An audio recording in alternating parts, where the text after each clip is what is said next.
छठी मैया को 3 चीज कभी मत चढ़ाना, व्रत टूट जाता है। संतान को होते हैं कष्ट। छठ में कौन से कपड़े पहनना चाहिए और कौन से नहीं। इस रंग के कपड़े कभी मत पहनना, व्रत टूट जाता है। छठी मैया को किस चीज का भोग नहीं लगाना चाहिए और छठ व्रत में कौन सी गलती नहीं करना चाहिए। और यदि जिनके घर के पास नदी या तालाब या गंगा या समुद्र नहीं है तब वह क्या करें। और साथ ही जानिए 3 ऐसी महिलाएं हैं जिन्हें छठ का व्रत नहीं रखना चाहिए, छठ पूजा नहीं करना चाहिए। घोर पाप लगता है, व्रत टूट जाता है, उल्टा संतान को जीवन भर मिलते हैं कष्ट। और यदि आपने छठ पूजा में यह कार्य कर लिया, यह उपाय कर लिया, तो आपको दुनिया की कोई भी ताकत करोड़पति होने से रोक नहीं पाएगी। 3 सब्जी में से एक सब्जी छठी माता को जरूर भोग में शामिल करें। अपनी पूजा की टोकरी में यह सब्जी जरूर रख लेना, नहीं तो व्रत अधूरा रह जाएगा, पूरे साल का फल आपका विफल हो जाएगा। माता इस एक सब्जी से बहुत खुश होती है और आपका व्रत सफल होता है, देती है मनोवांछित फल। यदि छठ पर्व पर आपने यह खूबसूरत वीडियो मिस कर दी, समझो अपने छठी मैया का आशीर्वाद ठुकरा दिया। इस वीडियो को अंत तक जरूर देखना, आपकी आंखें खुल जाएंगी। छठी माता बहुत प्रसन्न होती है, आपके घर में ढेरों सुख बरसेगा, दौलत बरसेगी, माता का प्यार बरसेगा। जरूर पूरी वीडियो देखें। अधूरा ज्ञान हमेशा लटकती तलवार की तरह ही होता है, इसीलिए खूबसूरत वीडियो का लुत्फ उठाएं और वीडियो को लाइक जरूर करें। दोस्तों, हिंदी पंचांग के अनुसार छठ हर वर्ष कार्तिक मास के शुक्ल पक्ष की षष्ठी यानी छठी तिथि पर मनाया जाता है। यह हमेशा दीपावली के 6 दिन बाद पड़ता है, जो नहाए खाए की परंपरा से प्रारंभ होता है। ये व्रत करने वाले व्रतधारी 36 घंटे तक निर्जला व्रत रखते हैं, जिसके बाद छठी मैया की आराधना और सूर्य देव को अर्घ्य देने के बाद इस व्रत का समापन किया जाता है। यदि संतान आपकी बार बार बीमार पड़ जाती है, सर्दी खांसी जुकाम, बार बार अस्पताल में बच्चा भर्ती होता है, उसके इंजेक्शन बार बार लगते हैं, बच्चों के शरीर पर सूजन आ जाती है, पैर में तकलीफ, शरीर में तकलीफ, तब ऐसे समय में उस स्त्री को छठ पूजा अवश्य करना चाहिए जिसकी संतान को कष्ट मिलते हैं। तब छठी मैया की कृपा से छठ माता स्वयं उस संतान की रक्षा करती है। छठी मैया बहुत प्यारी है, संतान की स्वयं रक्षा करती है, परिवार की रक्षा करती है, परिवार में कभी विपदाएं नहीं आती। छठी माता का हृदय इतना कोमल है जिसकी आप कल्पना नहीं कर सकते। खासकर संतान दीर्घायु होती है, परिवार खुशहाल होता है, जीवन भर इतना सुख घर में बरसता है जिसकी आप कल्पना भी नहीं कर पाएंगे। छठी माँ ब्रह्मांड की माँ है, संसार की माँ है, संतान की माँ है। जो सच्चे दिल से एक बार छठी मैया को प्रसन्न कर लेता है, समझो उसने 7 बार पृथ्वी की परिक्रमा कर ली, गंगा स्नान कर लिया, धार्मिक यात्रा कर ली, देवताओं की परिक्रमा करना माना जाता है। छठ पूजा 2025 शुभ मुहूर्त। पंचांग के अनुसार छठ पूजा 25 अक्टूबर को नहाए खाए के साथ शुरू होगी। दूसरा दिन 26 अक्टूबर को खरना होगा। तीसरे दिन 27 अक्टूबर को अस्ताचलगामी सूर्य को अर्घ्य दिया जाएगा। अंतिम दिन 28 अक्टूबर को उदयगामी सूर्य को अर्घ्य देकर व्रत समाप्त होगा। सुबह के अर्घ्य के लिए 28 अक्टूबर मंगलवार को भगवान भास्कर सूर्य को प्रातःकालीन अर्घ्य अर्पण करने प्रातः 5:33 से 6:30 के साथ ही छठ पूजा 2025 का समापन होगा। दोस्तों, इस पर्व में पुरुष और महिलाएं दोनों निर्जला व्रत रखते हैं, जो संतान, सुख, स्वास्थ्य और समृद्धि की कामना के लिए किया जाता है। 28 अक्टूबर को शुभ मुहूर्त, शुभ पूजा पाठ, संपूर्ण आरती, संपूर्ण फल फूल मेवा सब्जी आदि के साथ व्रत पूरा हो जाएगा। देखिए, छठ पूजा वाली टोकरी में हमें वह ऐसी कौन सी सब्जी है जिसे जरूर शामिल करना चाहिए। ये सब्जी बड़ी आसानी से मिल जाती है, पूजा टोकरी में जरूर होना चाहिए। चलिए जानते हैं वह कौन सी ऐसी सब्जी है जिसे छठी माता के भोग में जरूर शामिल करना चाहिए। माता बहुत खुश होती हैं, प्रसन्न होती हैं। ये सब्जी बड़ी आसानी से उपलब्ध हो जाती है, आइए जानते हैं। देखिए, माता के भोग में माता की टोकरी में फल फ्रूट आदि आप अवश्य रखेंगे, सब्जी आदि अवश्य रखेंगे, लेकिन क्या आप जानते हैं इस एक सब्जी के बगैर व्रत अधूरा रह जाता है। इसे टोकरी में अवश्य शामिल करें और इसका नाम है सीताफल, या जिसे इंग्लिश में कहते हैं कस्टर्ड फूड। सभी देवियों को सीताफल अति प्रिय है, या कहें कस्टर्ड फूड विशेषकर प्रिय होता है, और देवी देवताओं का प्रिय फल या कहें सब्जी भी इसे आप कह सकते हैं। गंगा फल, जो कि पवित्र जल गंगा मैया की धरती पर गंगा के तट पर उगने वाला गंगा फल, या जिसे कहें काशी फल, कुछ लोग कद्दू की सब्जी कहते हैं। यदि छठी मैया के प्रसाद में टोकरी में इसे शामिल न किया जाए तब व्रत अधूरा रह जाता है। इसे साक्षात देवी देवता ग्रहण करते हैं। इसके बगैर भंडारा आदि, जागरण आदि भी अधूरा रह जाता है। तो छठी मैया अवश्य इसे भोग में शामिल करती है। सीताफल और गंगा फल या जिसे कहें कद्दू की सब्जी यह जरूर शामिल होना चाहिए, तभी आपका व्रत सफल होगा। गंगा फल की सब्जी में यानी कद्दू की जो सब्जी होती है, जो फल होता है, इसमें 33 कोटि देवी देवता स्वयं इसे भोजन के लिए पधारते हैं। ये बहुत ही शुभ और मंगलकारी फल है, सब्जी है। इसे यदि आपने शामिल नहीं किया तो समझो अपने ईश्वर की कृपा को ठुकरा दिया, छठी मैया को नाराज कर दिया। गंगा जल की तरह पवित्र और गंगा जल की तरह शुभ फल माना जाता है। आप कुछ करें या ना करें, पर सीताफल या इंग्लिश में कहे कस्टर्ड फूड और कद्दू की सब्जी, गंगा फल की सब्जी अवश्य पूजा सामग्री में शामिल करें। अत्यंत आश्चर्यजनक रूप से बहुत ही शुभ और विशेषकर मनुष्य के लाभ के लिए अति उत्तम है। छठी माता के प्रसाद में यह 6-7 प्रकार के फल सब्जियां अवश्य रखी जाती हैं। उनके नाम है शकरकंद, मूली की सब्जी, लौकी की सब्जी, लाल गाजर, हरे भरे सिंघाड़े, हल्दी और अदरक प्रमुख फल और सब्जियां हैं। ये सारी सब्जियां और फल पूजा सामग्री में जरूर शामिल की जाती है। खासकर छठ वाले दिन, छठ पर्व पर जब व्रत आपका सफल हो जाए, तब घर में सभी को सीताफल अवश्य खाना चाहिए। इसे शरीफा भी कहते हैं। इसमें माता सीता का आशीर्वाद होता है, देवियों का आशीर्वाद होता है। बहुत ही सकारात्मक परिणाम मिलते हैं। कद्दू की सब्जी, गंगा फल की सब्जी घर में अवश्य बनाना चाहिए और परिवारजनों को मिलवाट कर खाना चाहिए। इस दिन कद्दू की सब्जी या गंगा फल की सब्जी जिसे कहते हैं, इस दिन अमृत बन जाती है, तो जरूर घर में बनाएं और खाएं। छठ पूजा में काम आने वाली जरूरी सामग्रियां: नए वस्त्र लाल होने चाहिए, पीले होने चाहिए, हर होने चाहिए, गुलाबी होने चाहिए, लेकिन सफेद वस्त्र नहीं होने चाहिए, घोर पाप लगेगा। काले वस्त्र भी नहीं होने चाहिए, छठी माता नाराज हो जाती है। काली चीज हमेशा अंधकार ही फल देती है। शुभ समय पर काले वस्त्र बस नहीं पहने जाते, बाकी दिन आप पहन सकते हैं सफेद वस्त्र। इस दिन जो भी महिला धारण करती है, समझो आपके घर में कष्ट आने वाले हैं, संतान पर भी विपदाएं आने वाली है। शुभ समय पर शुभ मुहूर्त में छठ पूजा में सफेद वस्त्र और काले वस्त्र भूलकर भी ना पहने, संतान को कष्ट मिलेंगे और जीवन में अशांति फैल जाएगी। सफेद और काले वस्त्र नहीं पहनना। फिर चाहे आप साफ सुथरे पुराने वस्त्र पहन सकते हैं, लेकिन काले और सफेद मत पहनना। एकदम सफा छठ काले और सफेद वस्त्र पूजा पाठ में उपयोग नहीं करते। खासकर सुहागिन महिलाएं, कुंवारी कन्याएं सफेद रंग का सूट पहन सकती है, लेकिन शादीशुदा भूलकर भी नहीं। पुरुष भी सफेद वस्त्र पहन सकते हैं, लेकिन शादीशुदा भूलकर भी नहीं। छठ का व्रत रखने वाली महिलाओं के लिए नई साड़ी पहनने की परंपरा है। घर के पुरुषों को भी नए वस्त्र पहनने चाहिए। यदि नए वस्त्र नहीं है, तब आप वस्त्रों को धोकर गंगा जल छिड़क कर वस्त्र पहन सकते हैं। बस मन में सच्ची श्रद्धा होना चाहिए। सच्ची श्रद्धा वो होती है जिसे स्वयं ईश्वर दौड़े चले आते हैं। एक मिश्री का टुकड़ा भी यदि सच्चे हृदय से चढ़ा दिया जाए, तो भगवान भक्त की पुकार सुन दौड़े चले आते हैं। दोस्तों, सूप और टोकरियां। छठ पूजा में एक बांस का बना हुआ सूप और बांस की 2 टोकरियां की जरूरत पड़ती है। इनमें छठ पूजा का प्रसाद रखा जाता है। नए बर्तन। आप पूजा की सामग्री में एक ग्लास, एक लोटा और एक थाली भी होनी चाहिए। गन्ने। छठ पूजा के दौरान गन्ने की भी विशेष जरूरत पड़ती है, इसलिए छठ पूजा के लिए 5 गन्ने का इंतजाम भी करके रखें। ध्यान रखें, ऐसे गन्ने पूजा के लिए इस्तेमाल न करें जिनके पत्ते टूटे हुए हों। फल और सब्जियां। छठ पूजा में फलों की भी विशेष रूप से जरूरत पड़ती है। फल में आम, अनानास, सेब, संतरा, केला, अंगूर, खरबूजा, तरबूज आदि। सब्जियां में सिंघाड़ा, शकरकंद, आलू, गाजर आदि चीजें पूजा में शामिल होती है। अन्न और मिठाई, गेहूं और चावल का आटा भी छठ पूजा में रखा जाता है। शहद, गुड़ और मिठाई की भी छठ पूजा में जरूरत पड़ती है।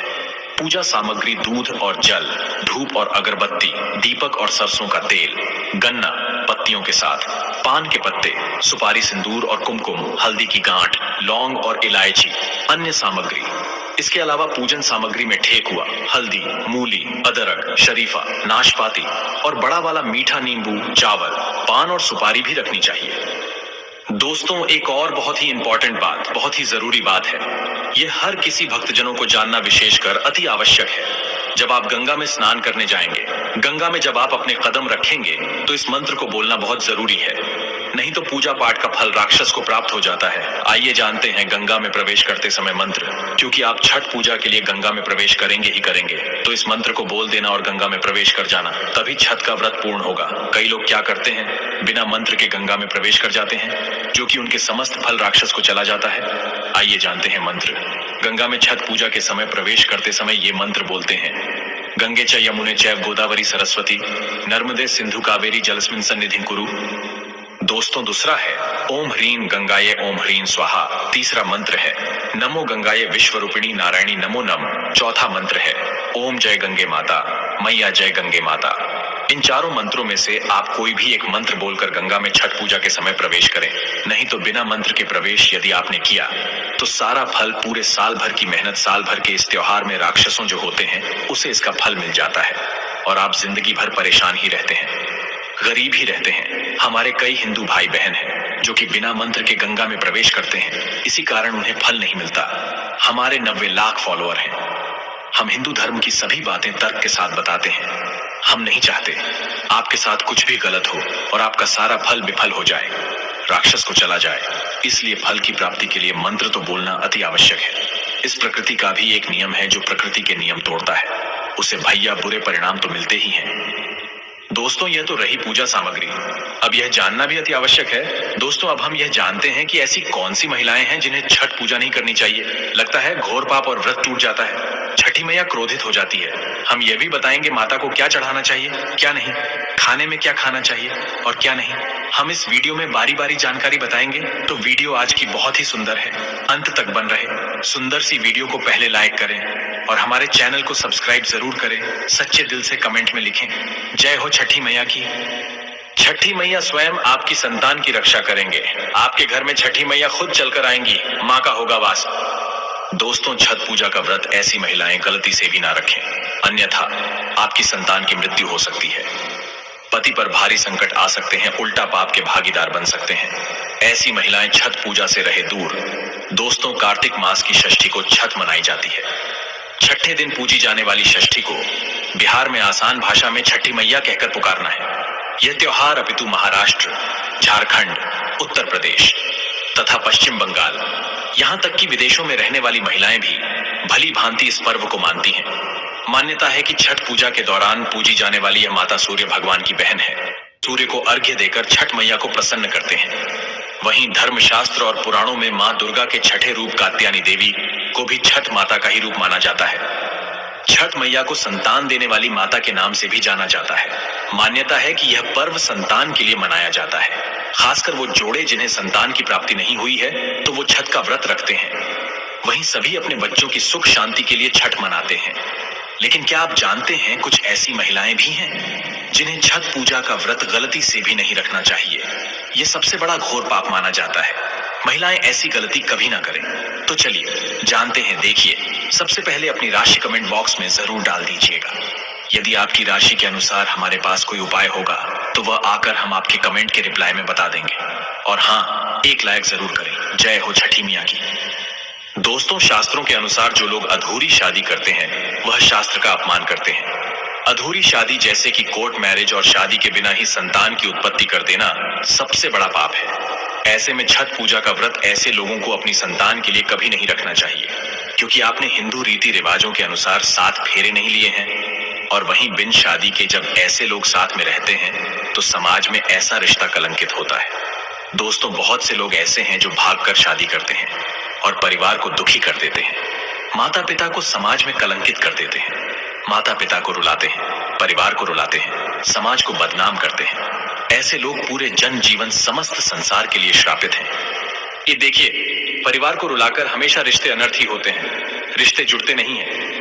इसीलिए जो लोग भागकर शादी करते हैं और कोर्ट मैरिज कर लेते हैं, 7 फेरे नहीं लेते हैं, हिंदू रीति रिवाज के साथ शादी नहीं करते, विवाह नहीं करते, तो उनके लिए यह व्रत उचित नहीं है। 7 फेरे का मतलब होता है आपने अग्निदेव का आशीर्वाद लिया, 33 कोटि देवी देवता का आशीर्वाद लिया, माँ बाप का आशीर्वाद लिया, परिवार का आशीर्वाद लिया, समाज को सम्मान दिया।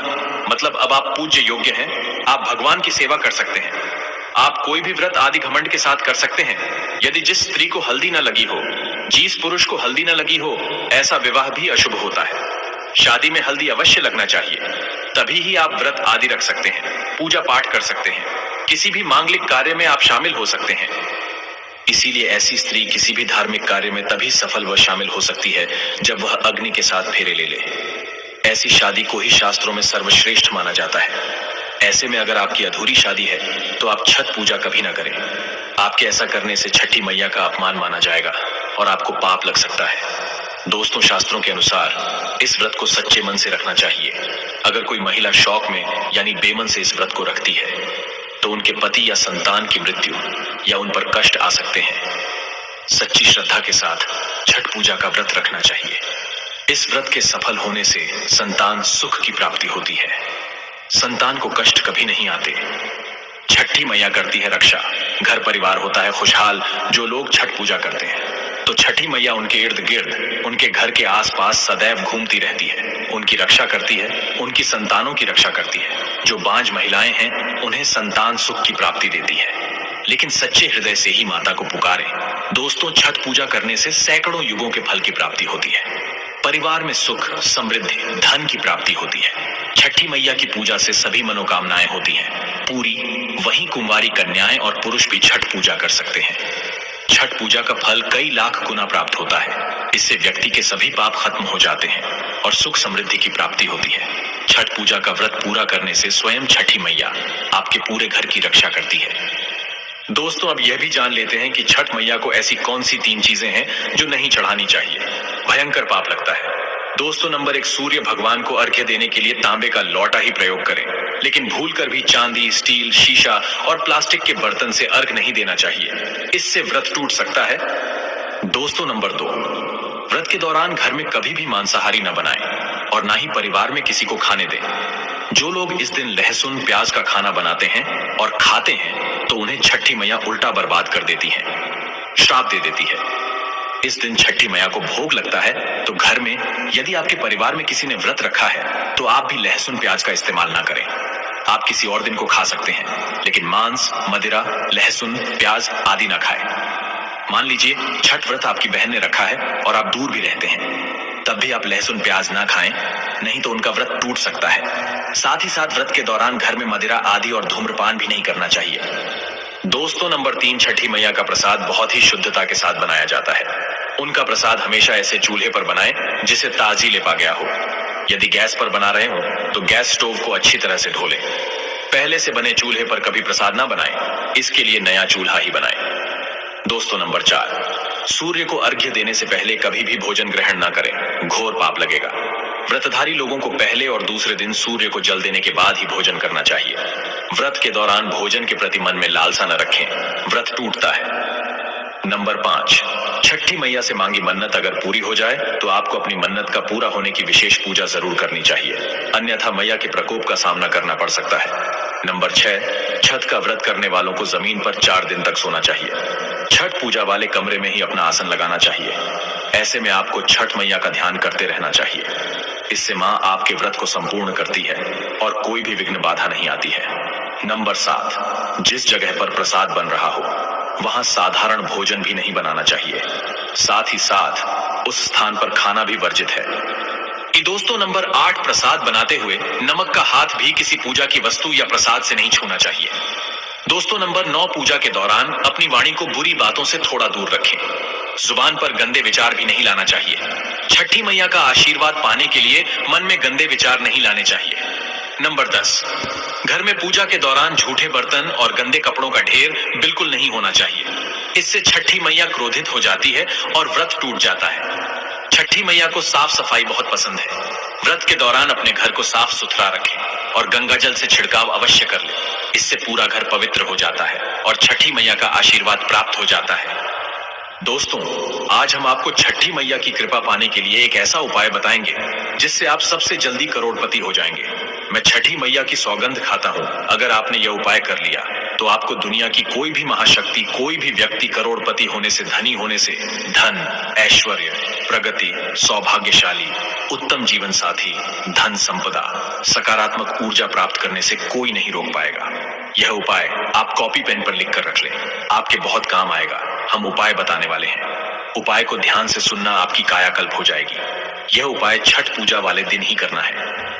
आइए जानते हैं उपाय। नमक का पैकेट ले लें, पिसा हुआ ढेली वाला ले सकते हैं, और एक पानी की बोतल और 51 रुपए की दक्षिणा तथा 100 ग्राम की सरसों के तेल की बोतल और 50 ग्राम सूखी लाल मिर्चें, 500 ग्राम चावल और 500 ग्राम उड़द की काली दाल और 5 रुपए के बताशे, ये सभी 8 सामग्री एकत्रित कर ले। किसी कपड़े में बांध ले या थैली में ले ले। सभी सामग्री को मिक्स मत करना। अलग अलग पैकेट में एक ही थैली में डालें। अब अपने शिशु के ऊपर से संतान के ऊपर से 7 बार उतारा करें। अब यह सामग्री किसी गरीब व्यक्ति को दान में दे देना। मैं छठी मैया की सौगंध खाता हूँ, यदि आपका बच्चा, आपका शिशु स्वस्थ ना हो जाए, आप धनी ना हो जाए तो मुझे बताना। आप हमारे चैनल को अनसब्सक्राइब कर देना। आपका भाग्य बदल जाएगा। यदि आप व्यापारी हैं तो आपका व्यापार 100 गुना बढ़कर चलेगा। यदि आप स्टूडेंट हैं तो आपका मन पढ़ाई में खूब लगेगा। सरकारी जॉब लगेंगी, संतान की प्राप्ति होगी। विवाह में हो रही देरी तो वह भी पूरी हो जाती है। यदि बीमार व्यक्ति आपके घर में कोई हो और खाट पर पड़ा है तो उस बीमार व्यक्ति के ऊपर से इसे 7 बार उतार देना या दान कर देना, वह तुरंत ठीक हो जाएगा। यदि व्यापार मंदा चल रहा है तो गल्ले के ऊपर से 7 बार उतार कर इसे दान कर देना, बहुत फर्क पड़ेगा। दोस्तों, यह उपाय हम भी जरूर करते हैं और हम अवश्य करेंगे। हमें छठी मैया की कृपा साक्षात प्राप्त हुई है।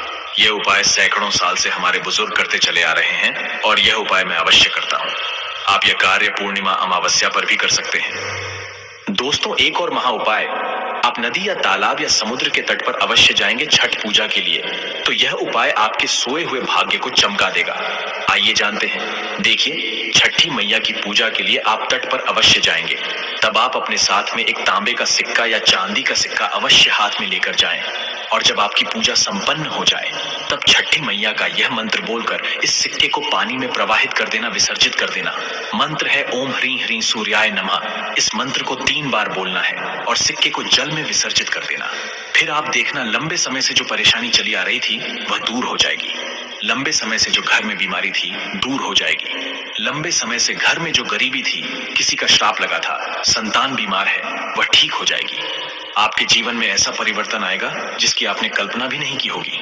यह बहुत ही गुप्त उपाय है। किसी को बात कर ना करें, चुपचाप करें। छठी मैया बहुत प्रसन्न होती है। यदि आप यह उपाय किसी को बताना चाहते हैं तो आप कॉपी पेन पर उसे लिख कर दे दें। आप उसे ना बोले, बड़ा विशेष चमत्कारी उपाय है। यह सिक्के का यह उपाय बहुत ही गुप्त उपाय है, आपको रंग से राजा बना देगा। बस इस उपाय का ढिंढोरा ना पीठे गुप्त तरीके से कर देना। और दोस्तों, आप में से कौन कौन छठी मैया का आशीर्वाद पाना चाहता है तो सच्चे दिल से कमेंट बॉक्स में लिखे। जय हो छठी मैया की। छठी मैया के लिए एक लायक तो बनता है।